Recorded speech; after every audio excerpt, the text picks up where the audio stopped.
Welcome, everyone, to the Workforce Navigator podcast. I'm Steve McDonald, your host. Today, we have a super interesting guest on with Don Anderson. Now, Don, you are the CHRO of Butler Snow. You are a nationwide law firm. I'm going to let you talk a little bit more about that in a minute. But you, as a CHRO, have a really strong point of view that a CHRO should have a good business background. And obviously, for your profession, a good legal background. So you're actually a licensed attorney, which I think is fantastic. You're active in the community and Boy Scouts and the Board of Red Cross. You've got a lot to say that I think we need to listen to here today. But I don't think that I did total justice to your background there. I'd love to turn it over to you before we get started, and maybe you could just expand upon that just a little bit. Absolutely. And I'm delighted to be here today. Thank you so much for having me. I have been in the human resources world for longer than I want to remember, but 30 years probably. And it's been a fascinating adventure throughout the process. I started out in manufacturing, moved into distribution, back into manufacturing, and then ended up in the world of law firms about 14 years ago. And I've found through the years that having the MBA and the legal background have been really helpful because I can speak the language of the businessman, but I can also help navigate the tricky waters to avoid liability for organizations while helping our employees reach their potential. So it's always fun. Well, good. What we want to talk about here today is with that diverse background, how do we overcome challenges? How do we handle things that are controversial? How do we come out successfully and have a point of view that says, here's how we do these kinds of things? So I'm going to start us out with a question here for you. And that is, you talked a lot about when we met before, challenging the status quo. I'd love to get your point of view on that. What does that really mean? That is always a challenge. It's even more so in a law firm because lawyers' whole world is based around precedent. So a lot of what I find myself doing on a day-to-day basis is listening and learning and trying to figure out what it is that we're trying to accomplish. For example, with my last firm, it was several years, quite frankly, before I could insert myself in a meaningful way into their compensation process. We started out slowly by, we could do it that way, but here's another way. And learning what you're trying to accomplish, because whether you're in a manufacturing, sales, distribution, or professional services environment, your internal client knows what they want to accomplish, but they may not have the best idea on how to get there. So they may come up and go, we're going to fire everybody, we're going to do this. And well, we could do that, but there are some risks. What is it you're trying to get to? And why don't we try this? So, for example, in that first law firm, my first experience in this area, I listened to them. I watched the process, realized that there were a lot of ways we could improve and make it more efficient. So I was able to sit down with them and go, what is it you want to recognize and reward in this group? Is it productivity and quality of work, quantity and quality of work? Got an agreement. What are the measures of those two areas? Can we agree that these are objective measures? Yes. Let me model something out. So taking that, modeled out the whole merit increase bonus structure, brought it back to them and said, okay, here is a proposal. Here's additional funds set aside to recognize and reward those other accomplishments that don't fall into that. What do you think? And the response was, wow, that makes a lot of sense. And this usually takes us days. And we wrapped up in a couple of hours. It was a process I could explain to the employee and, if necessary, defend if ever challenged. Whereas otherwise, it felt a little bit like it was behind the curtain and no one knew what the wizard was doing. But if I walked in and said, you're doing it wrong, I never would have gotten anywhere, particularly in a professional services group. Let's face it, we are surrounded by incredibly smart people. They have very sincerely held beliefs, shall we say. It's a lot about change management. I'm a big fan of the ADKAR model. And the first step is getting people to be aware that there is a need to change. If they've always done it that way, they don't know that there's another way and a better way to do it. So building that awareness is critical. And in order to do that, I have to understand their business and I have to speak their language. I had to reinvent my language when I moved into professional services because, quite frankly, most professional services don't see themselves as a business. I would argue that you are in multiple states, you have all these lives you're responsible for as employees, you're a business, but they don't see it like that. I have a practice. Okay, but it's still a business. So I had to learn not to use terms that sounded corporate or HR-y, and I had to use the words that would resonate with them, and that's critical. It's a couple of things I want to call out there. One is the IRS probably sees them as a business too when you pay taxes. What I love about what you did, I love that your analogy is change management. As HR professionals, that's one of the biggest things that we can do. Talent, huge. Retention, huge. Culture, huge.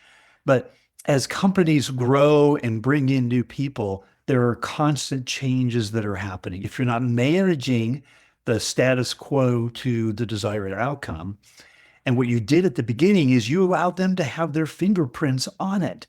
You asked them what was most important, what the desired outcomes were going to be. So therefore, without having to require too much of their time, you got the most important things out so that your change management recommendations coming in were all tied to what they wanted to accomplish. You can't make any changes in any of those areas you spoke of, recruiting, talent match, any of those without the change management. We're in a different world. It is no longer a build it and they will come talent selection model. There was a time when you didn't have as many choices, and so people were coming to the law firm and you were the employer of choice. And that happens with a very few select groups, but most of us are competing for the talent that's out there. Yeah. And post-COVID certainly taught us that the workforce is now incredibly mobile. So you cannot sit on your laurels and wait for people to come. It's not the post and pray kind of recruiting strategy. But in order to get the leadership to understand that, you have to build that awareness. You have to start that change management. If you can't exercise change management and leading through influence, you're doomed to lose all your hair and find yourself sucking your thumb in a corner somewhere going, I give up. You've got to master those skills. You're in HR, you've been there. It's like, oh my gosh, why can't they see this? Well, they can't because they've never experienced, they don't have the experience, the exposure, or the 90,000-foot view we have. The reason I love HR and I'm very passionate about what I do, I never wanted to practice law. I always wanted to do exactly what I'm doing.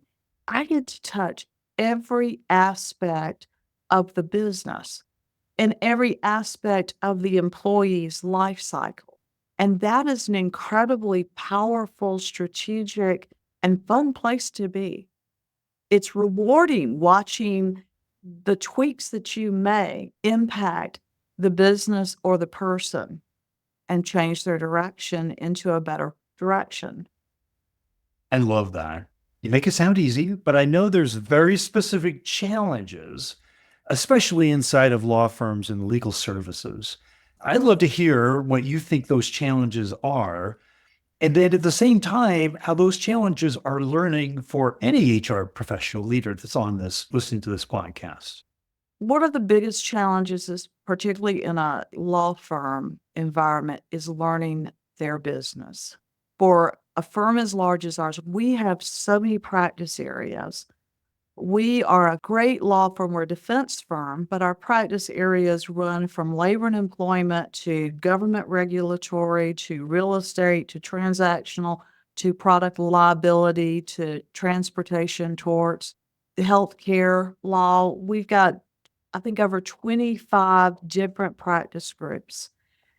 Each one of those is a business unit. So I had to learn what kept them up at night, what drove their business, what their business cycles were. Because in this area over here in product liability, it may be slowing down at the year end, but down the hall in real estate, they aren't sleeping. They're just going 90 to nothing, trying to get everything wrapped up because that's when it really hits. That's their peak.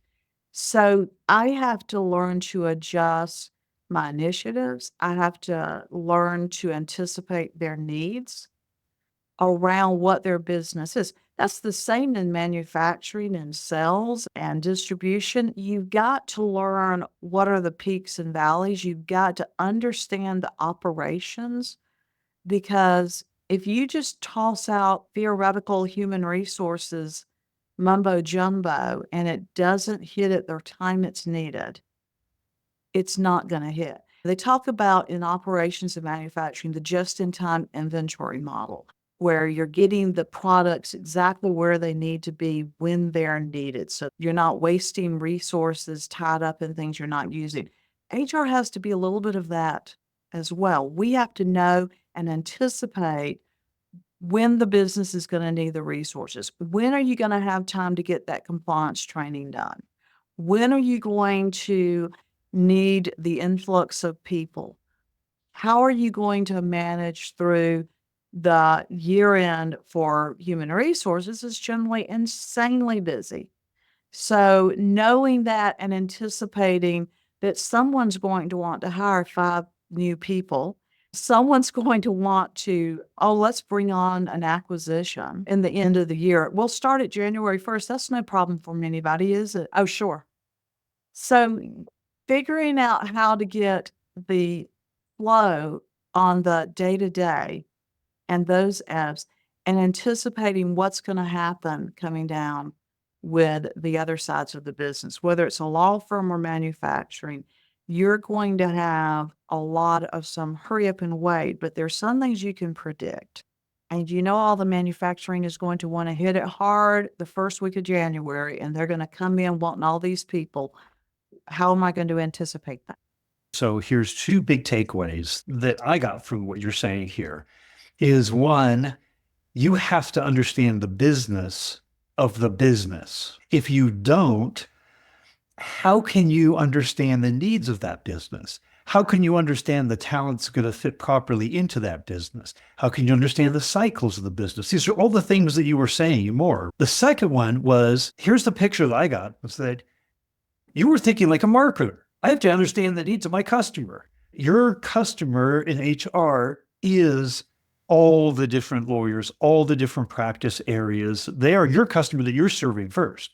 So if you're not talking with them and you're not understanding their needs and their cycles and everything, you're not fitting into the bigger picture of the business and the individual needs of the different departments, practice areas inside of the business. Is that a good takeaway from what you were saying? It is, and there's one more layer on top of that because you've got individual clients that have their specific needs for their business unit, in my case, a practice group. But you've also got to the broader picture. It might be great for this particular practice group or this particular department. However, it doesn't necessarily support the goals that have been set by the firm as a whole.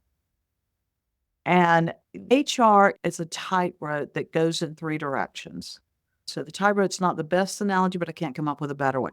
You are balancing the needs of your managers, your internal clients, you're advocating and protecting for the firm. You're also protecting and advocating for the employee. And you are constantly finding that perfect balance between all of those. And it's not easy being the warm, inviting, trustworthy, confidant, and advocate for the employee, but also protecting the company or the firm against liability. It's hard sometimes. Or you've got the person that really wants to hire somebody to add to their team, and you're going, we have internal resources that could do that. I can't support bringing on a new person just because you happen to want them there. That is challenging, but on the flip side, if you open up to it, I have found the human resources and law firm administrator community to be incredibly supportive. Literally had a call this morning from a colleague that said, "Hey, help me think this through. What are my alternatives? How would you do this?" And I do that all the time. I have a tribe, the people I've worked with for years, and we are each other's sounding board and encourager. Human resources, especially at the higher levels, is one of the most loneliest jobs on the planet. You really have to be careful to keep the relationships extremely professional because you may have to make some difficult decisions about that person. I've had to lay off one of my best friends. She was in-house counsel, and we both knew it was coming, and she was saying, "I wrote the severance agreement, thank you very much." But it's still difficult even though both of us walked into that room knowing that it was outside of our control. There had been a takeover by a private equity, and they were doing a lot of downsizing. It's still hard to have relationships because you may be having to make some difficult recommendations about that person later on down the line. There are so many things you can't share with anyone else in your organization. You can't bounce ideas off of because you're it. And the rest of the department heads and the directors and the chiefs are looking to you for that level of confidence and expertise. So there's not a lot of people to say, "What am I missing here?" Or am I overreacting or underreacting in this situation? So I think it's critical to have that team of people that you can call and say, "So hypothetically, how would you handle this? Have you ever experienced this?" And I'm fortunate that through both SHRM and my contacts in human resources and Association of Legal Administrators, I've got such a huge network across the United States that we stay in touch. I literally, the second holiday card I got this year was from an HR manager from my days at Genuine Parts Company that must be 23 years ago. And I get a Christmas card from her every year. Yeah, that connection and that community for HR can be a very lonely profession too, because it's not like you can just go down the hall and share like, "Oh, this is what happened today." You're not supposed to do that. But what you can do, and this is the next area that I think is really interesting, is you talk about modernizing HR. What does that mean? Question is, what has it meant and what is it going to mean? Because with AI, we've got that whole new frontier that no one knows what it's going to look like. So I'm going to take a step back. So for law firms in particular, when I first went into my first law firm, literally they emailed me a application. It was a PDF, a scanned copy of a paper application. That was 10 years ago. Everything was manual. The entire comp system was an Excel spreadsheet. My benefits person had a little notebook that she had tracked everybody's salary progression. I was like, "You get hit by a bus, I'm meeting you at the hospital because I need that notebook." The first step in something like that, and that's not uncommon, particularly in smaller law firms, because again, they go back to, "I don't think I'm a business." So they may not have a handbook, they may not have a good automated timekeeping system. So you really are working to create things from the basics and then automate those. So one of the first things I did is, all right, we're going to implement a recruiting platform where we're doing applications that are electronic and we're building out using our resources. Even at my firm now, we're changing starting in January to a different platform because what our platform now allows us to do is post jobs. It does not allow us to actively and proactively recruit and tell our story because recruiting now is about telling our story. What makes us so unique that you really should be coming to work for us? You should ignore all those other people. and come to work with us. Not post and pray, but actually recruit, go after those passive candidates. Because a lot of times, if they don't have a job, there's a reason, and you're just going to be the next in a long line. So, how do you get those people that really are your quality candidates that you're making them think about, hey, I could be happy somewhere else? So, how do you use videos to tell your story? How do you create a cadence of communication with a new hire? I always say that loneliest and most insecure time is from the time you say, I'll take the job and your first day, because HR has wiped their hands of it. Okay, check that off the list. I'm done. And the candidate's going, I didn't dream that, did I? I'm still there, and HR has moved on, and we've got other things to do, and we're more business at that point. We've quit the sell and the marketing. We don't need to do that. We need to start at that second day communicating, establishing a cadence of communication that at 1 week out, here's some information about our benefits. A week and a half out, let me tell you what to expect on your first day. The day before, can't wait to see you tomorrow. Remember, ask for so and so, part so and so, wear this.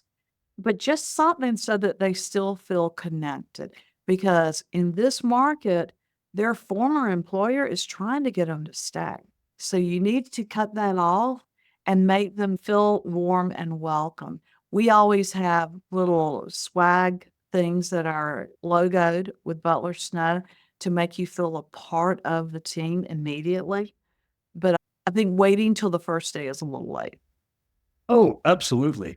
You want to also enjoy that time between jobs, and you don't want to worry about, did they offer me, or do I have to touch base with somebody? Should somebody be calling me? That's a brilliant strategy. What I want to do is, we're getting down to the end. So I want to make sure that I ask one particular question. And that is, because we've talked about a lot already. If there was one thing that you wanted people to take away from listening to this podcast, what would that be? It's two things. One, give yourself some grace. We do an incredibly hard job that is emotionally and mentally wearing. At the end of the day, you're tired. Show yourself some grace. Always ask. I heard this a long time ago. At the end of the day, you have to ask yourself, did I make the best decision possible given the information, time, and resources I had? If the answer is yes, then own it and let it go. The other is, don't become an island. Reach out, network, not just for what you can get, but for what you can give, because it feels incredibly good to share ideas and brainstorm. You will be so much more creative in your ideas when you're sitting helping someone else or chatting things out. We are creative when we talk. We crave human connection. Even the introverts want some human connection. They just want it in measured doses. But you still have to have that. And we've lost a lot of that with COVID.